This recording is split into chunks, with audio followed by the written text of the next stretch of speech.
আসসালামু আলাইকুম। বন্ধুরা, আপনারা সবাই কেমন আছেন? আশা করি আল্লাহর অশেষ রহমতে ভালো আছেন।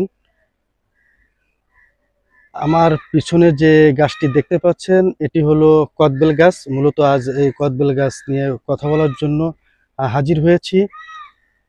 অনেকেরই কদবেল পছন্দের মুখরুচি ফল।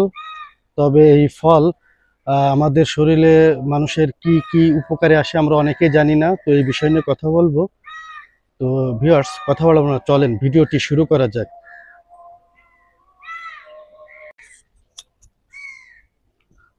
আবার কদবেল গাছের নিচে একটি পাখির খাঁচাও আমরা দেখতে পাচ্ছি। চমৎকার।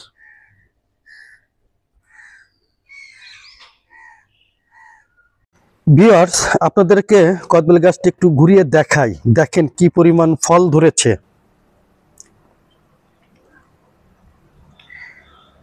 এটি একটি মৌসুমী ফল। কদবেল কম বেশি সকলেরই পছন্দের, তার একটাই কারণ এটি একটি মুখরুচি ফল। ফলটি কার কার পছন্দের কমেন্টে জানাবেন। ফলটির বেশ কিছু গুণ রয়েছে যা আমরা অনেকেই জানি না। কদবেলের পুষ্টিগুণ, কাঁঠাল এবং পেয়ারার সমপরিমাণ পুষ্টিগুণ কদবেলে রয়েছে। কদবেলে খনিজ পদার্থ, আমিষ, চর্বি, শর্করা, calcium, vitamin C, vitamin B রয়েছে। প্রতি 100 গ্রাম কদবেলে শক্তি উৎপাদনের ক্ষমতা রাখে 49 কিলো ক্যালোরি। এখন আপনারাই বলেন যে আমাদের শরীরের জন্য কদবেল কত উপকারী একটি ফল। কদবেল খেলে যে 10টি রোগ থেকে আপনি মুক্তি পাবেন বা উপকার পাবেন সেটি হলো: 1. ডায়াবেটিক্স নিয়ন্ত্রণে সাহায্য করে। 2. শ্বাসতন্ত্রের রোগ প্রতিরোধ করে। 3. উচ্চ রক্তচাপ নিয়ন্ত্রণ করে। 4. কোষ্ঠকাঠিন্য দূর করতে সাহায্য করে। 5. ওজন কমাতে সাহায্য করে। 6. হজম শক্তি নিয়ন্ত্রণে সাহায্য করে। 7. আলসার সমস্যা ভালো হয়। 8. লিভারকে সুস্থ রাখে। 9. পেটের গ্যাস ও অ্যাসিড দূর করে। 10. শরীরের তাপমাত্রা নিয়ন্ত্রণ করে। তবে কদবেলে অতিরিক্ত মশলা এবং লবণ মিশিয়ে খেলে তার সঠিক কার্যকারিতা বিঘ্ন ঘটে।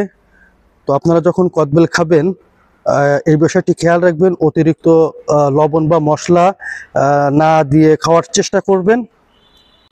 ভিউয়ার্স, আপনাদেরকে আরেকটি ইনফরমেশন জানিয়ে রাখি, যাদের মুখে ব্রণ বা মেস্তার দাগ রয়েছে, আপনারা যদি কাঁচা কদবেলের রস করে মুখে লাগান তাহলে ব্রণ মেস্তার দাগ দূর হয়ে যাবে ইনশাল্লাহ। আর ভিডিওটি যদি আপনাদের ভালো লেগে থাকে বা কোনো উপকারে আসে তাহলে লাইক, কমেন্ট, শেয়ার করে দিবেন।